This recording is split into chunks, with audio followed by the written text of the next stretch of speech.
Hey everybody, welcome to this very interesting talk that we have on store for you. My name is Daniel. I'm a tech lead machine learning engineer here at Blue Orange. I'm joined by Ian, who is a senior machine learning engineer here. We've been doing a lot of work around LLMs and AI in general, and Ian specifically has been doing great job developing and delivering this sort of product to our clients. So Ian, why don't you introduce yourself and let us know who you are? Yeah, hey everyone, I'm Ian Fukushima. I've been working as a data science and a machine learning engineering for almost 4 years now. And the past year, I've been involved in a lot of generative AI projects. And what interests me a lot in these projects is try to quantify the performance and reliability of these LLM-backed applications and try to improve it as much as possible. Bring the science to this field as well. So very excited to speak with you. Amazing. So, there is a term out there that is being going around that is retrieval-augmented generation. You've been writing about it on a few articles on LinkedIn, and we have had a lot of projects that deal with that. And my first question to you is, what is retrieval-augmented generation, and why is this methodology so essential and relevant nowadays? Yeah, that's a great starting question. As I think everyone knows, ever since GPT 3.5 came out and the API is available, these models have been democratized a lot and almost anyone can use it. And the amazing thing is this, the availability. You don't need a lot of money to train the model now. But on the other hand, they do lack some knowledge, for example, of specific data or company-specific terminology. And that's where retrieval-augmented generation comes in place. It's basically the idea of retrieving information from a document store or some text information, whatever, and providing it to the LLM to provide more specific answers and more nuanced answers or reduce the hallucinations. That's amazing. So there's like different parts here, right? It's not just the LLMs, but you also have like a corpus of documents. You have to pick and choose, and kind of retrieve that and put into the context to help increase quality overall, right? So can you maybe delve a little bit deeper on that retrieval and search process? So how do you structure your documents? Let's say you have a big corpus of documents, text. How do you go about searching and picking the right pieces to fit into the LLM context? Yeah, so there's a broad topic. Let's try to just talk about the pieces that are there. So first you need a document or any kind of text that you use to enhance the LLM capacities or knowledge. And then you have to store those text data somewhere. So you may store in a vector database, for example. But you may also want to split those documents, not have them as a whole, because they might be too big to perform search after. But well, let's talk more about that later. So you have your documents, they might be as a whole or in chunks, we call it, in your vector database. And then you need some kind of algorithm to take the user query and compare with the chunks that you have, the documents that you have, to bring back the ones that are most relevant to the answer. So you have these pieces. And then in the retrieval part that you are comparing the query with the chunks, you can have several algorithms. One popular one that you don't need to do anything else, you just need the text, is bag of words. For example, the BM25 is very popular. But you can also have a more context-aware type of retrieval, which uses embedding. So you can transform both your chunks and the query into a vector of numbers with also a transformer model, a neural network capable of that. And then you have more context when comparing the query and the chunks. All right, so there's a lot of information there, you know, embedding, documents. You mentioned the word chunking. And maybe let's go piece by piece and we can delve a little deeper in that. For the listeners, if you guys don't know, Ian has been writing very interesting articles around chunking. Um, and maybe you could go through the process of explaining that, Ian, what's the methodology in detail and what are the decisions that you make in order to make accurate and intelligent chunking for your LLM application? So chunking is, as we mentioned, is it may be called optional step, but actually you almost always need it. If you have documents that are too big, or if you have too many documents, you won't be able to pass a whole document to the LLM. So you need to cut it into pieces. And the best thing is that these pieces, or the main goal is that these pieces make sense together. So you don't pass to the LLM a piece that is half of a section, for example, or that doesn't make sense alone. And there are several ways to get a whole document, a big document, and split it into multiple parts. Maybe you're lucky and your documents already have some kind of structure that, for example, they have sections that are small and self-contained, but maybe you're not that lucky and you need some kind of algorithm to actually decide where the breakpoints of each chunk will be.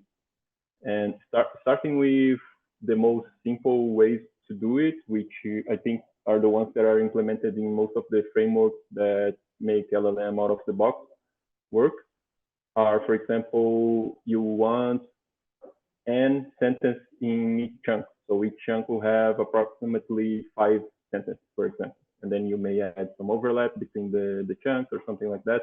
But these are the most simple types of chunks. They are not aware of what those sentences mean.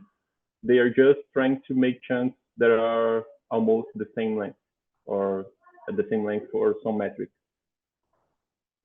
But we have actually better ways to do it, and we don't even need supervised learning. For example, in the 90s, there was a paper by Worth that talks about or introduced the text styling algorithm, and it's very, very nice. It's a very nice idea that you get your document and split it into sentences or any other type of block, but mainly sentences, and then you embed this sentence into a vector space. And then you compare the similarity between subsequent sentences, and you will end up with a graph. Let's say that you get the similarity between the first and second and third, and etc. And then you can see that sometimes the similarity drops, and sometimes it goes up and remains. And after getting the similarities, it just tries to see where are the valleys, or where are the local, or the local minimum.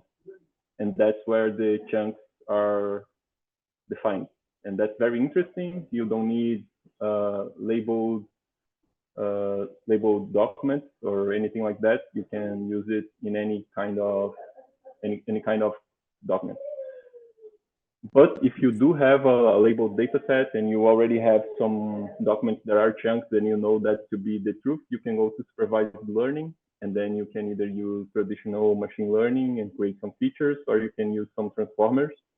And if you're going with the transformers, there's a paper called text segmentation by cross-segment, text segmentation by cross-segment attention by Lukatsky and Lukatsky et al. From 2020, and it introduces three transformer or three neural network architectures, and one of them is quite straightforward to implement. It's basically getting a pre-trained model like Earth and fine-tuning it for classification and classifying it to sentences from the same chunk or not. And then you can use it to classify all the subsequent sentences of your documents and get the chunk. And actually, we have one model following this architecture that is on Hugging Face, and it's open source. So if you want to give it a try, it was fine-tuned on Wikipedia, or around 40,000 articles of Wikipedia. So if you have documents that look like Wikipedia or something like that, it might work out of the box. That's amazing. So as you said, we have like different levels of complexity for chunking, right?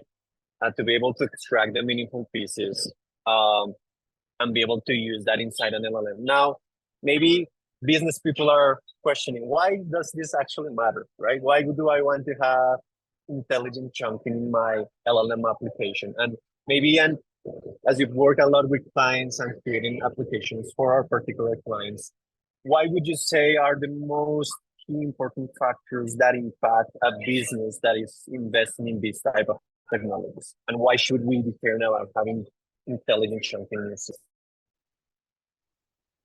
Yeah, that's a great question, actually. So first of all, I think that more important than chunking is to have some kind of evaluation metric for this application.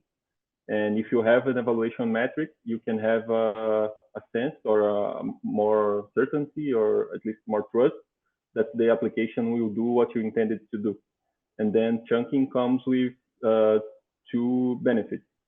One is that it can improve this evaluation metric that you have. It can improve the quality of your results. If it's a user-facing product, it can improve the user experience. If it's something internal, something that you are trying to do some automation, it can improve these or reduce the errors. But on the other hand, it can reduce costs because, as we said, if you're chunking and you have self-contained chunks, maybe you need to give less chunks and subsequently pay less to the API that you're using. You're going to send less tokens, if that's possible. So it's twofold. You can both increase the quality of your application, and you can also reduce costs somehow, depending on the approach that you take. That's very interesting. So we could summarize that into saying that for every LLM power application that you're building, metrics are key, right? Based off your data.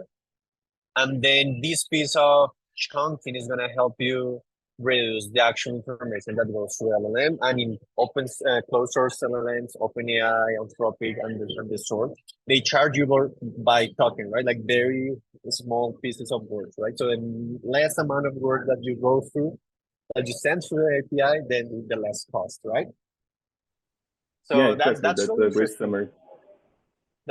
That's really interesting. What maybe to wrap up a little bit the technical discussion, what type of metrics or how would you go about measuring this, right? Because I think it's a challenge nowadays since this is language. How do you measure that you are having like a good response and good overall performance when you build this type of application? Yeah, that's also a great question, and I think that's a topic that should be more discussed. And I see two ways of evaluating the application. One way is model-based, and the other way is more human-based. So the model-based, you can have evaluation directly in the response quality. So you create another, or you have another LLM that is prompt to evaluate quality of responses. If the response makes sense, if they are nuanced, you can create a lot of metrics giving the flexibility of prompts. But you can go more directly into what you are going to be changing. So for example, here in the chunking, we are changing how the document is being segmented, and then in the retrieval, we are also in the embedding, for example, we are also changing what will be retrieved to the LLM. So you can have another model that is able to, or that is prompt to evaluate the relevance of retrieved documents. Those are two model-based metrics, examples that we can have, evaluations, and that's already something more than just being blind, right? You're trusting, here you want to use a gold standard model, right now GPT-4, to do this evaluation. But if you have the resources and you can go one step further, you can have a human labeled data set. And this can be, for example, you have a bunch of queries. If it's a chat app, for example, a chat application, you can have a bunch of queries that you think or you know that the users will make that will be useful. And you also know which parts of documents, which chunks you need to answer those questions. So you can try different chunks and see which ones are returning the right context. Or you can try different embeddings and see which ones are returning the right context. And that's the power of having a labeled data set. You will have quantification for your application. That's great. That's great. So yeah, we discussed a lot of interesting things around Retrieval-Augmented Generation, LLMs, chunking, metrics, retrieval. This topic is very broad and deep nowadays. So we hope that this small overview is interesting, and you guys that are watching this feel there is open questions that you want us to expand on. For sure, you can create a longer format and delving deep into this. But thank you, Anne, for being with us today. It's a pleasure, getting to speak with you, getting to hear you talking based off your experience. And if anyone is interested, has been writing a bunch of very interesting articles about chunking. And we have on Blue Rancher first LLM open source fine-tuned specifically to aid in this need. So please go ahead and check it out. Internally, we built a bunch of these things for our clients. So if anyone is interested, for sure, reach out, because we are super interested in helping you out and giving you a hand. So thank you very much. Here. Thank you.